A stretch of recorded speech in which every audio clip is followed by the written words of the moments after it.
Same मच्छीसारखी veg कढी. त्यासाठी लागणार आहे साहित्य. कढी म्हणणार नाहीतर चटणी म्हटली तरी चालेल. त्यासाठी मी तुम्हाला लागणारं साहित्य दाखवलं आहे. मी 7 ते 8 शंकेश्वरी मिरच्या घेतल्यात, धणे घेतलेत 1 चमचा, 7 ते 8 त्रिफळ घेतली आहेत, 1 टॅमॅटो घेतला आहे, 1 नारळाची कवड घेतली किसून, थोडासा कांदा घेतला आहे आणि लसूण घेतला आहे. त्यात मी थोडीशी हळद ॲड करणार.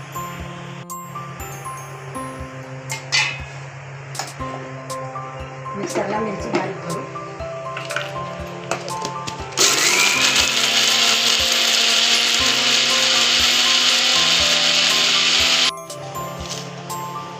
खोबरं टाकू किसलेलं.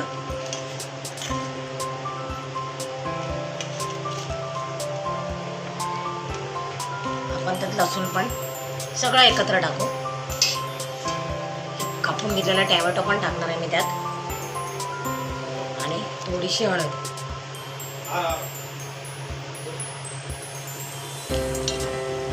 आता आपण हे मिश्रण आहे ना एकदम बारीक असं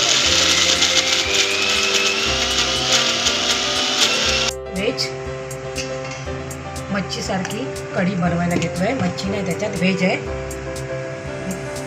तेल टाकलंय कढईत. तेल टाकू दे, खायला पण छान लागते. आता मी त्यात टाकणार आहे थोडंसं राई, थोडंसं जिरं, 5-6 कढीपत्त्याची पानं, थोडीशी दालचिनी घेतली आहे ती पण टाकणार आहे आणि लसूण, थोडासा कांदा. आपण ते व्यवस्थित परतून घेऊया. दालचिनीमुळे चव छान लागते. आपण हे थोडंसं गरम कांदा लालसर झाला की आपण त्यात टाकणार आहोत बारीक चिरलेला टॅमॅटो.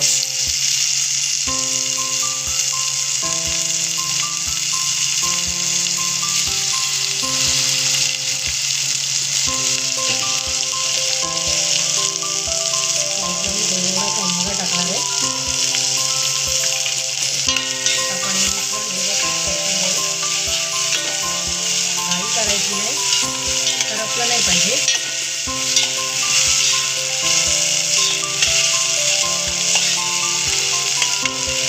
बाकीसाठी त्याचा थोडासा झाकण ठेवू.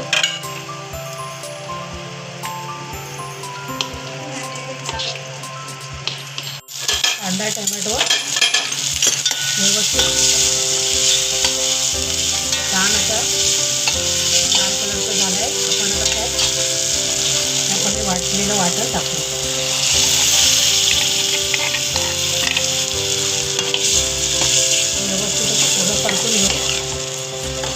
नक्की हे करून बघा.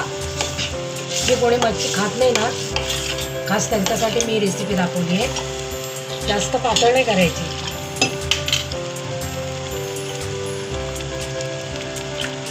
थोडंसं त्यात पाणी टाकू अजून.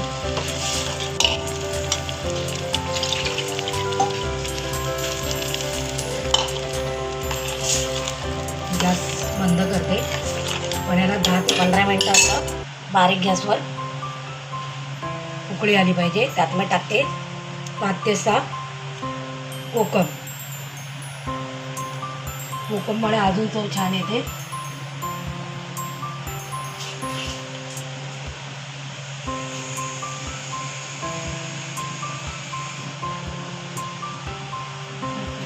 छानशी उकळी आल्यावर आहे ना आपण त्याच्यात टाकणार आहे चवीप्रमाणे मीठ.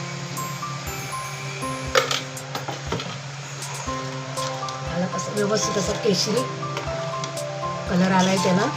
आपण आता त्याला ना बारीक असं मंद गॅस करून आपण याला 10 ते 15 मिनटं शिजायला ठेवू. आपण थोडा वेळ त्याच्यावर झाकण पण ठेवू. व्हेज कढी आपली तयार झालेली आहे. आपण आता त्यात आहे ना थोडीशी बारीक मेथी टाकू वर आणि थोडीशी मी हातावर अशी चुरू अशी. ही मच्छी कढी तयार झालेली आहे. व्हेज मच्छी नाही आहे त्याच्यात, व्हेज आहे. त्यात मी आता टाकणार आहे कस्तुरी मेथी आणि थोडीशी कोथिंबीर. अशा पद्धतीने आपली व्हेज कढी तयार झालेली आहे.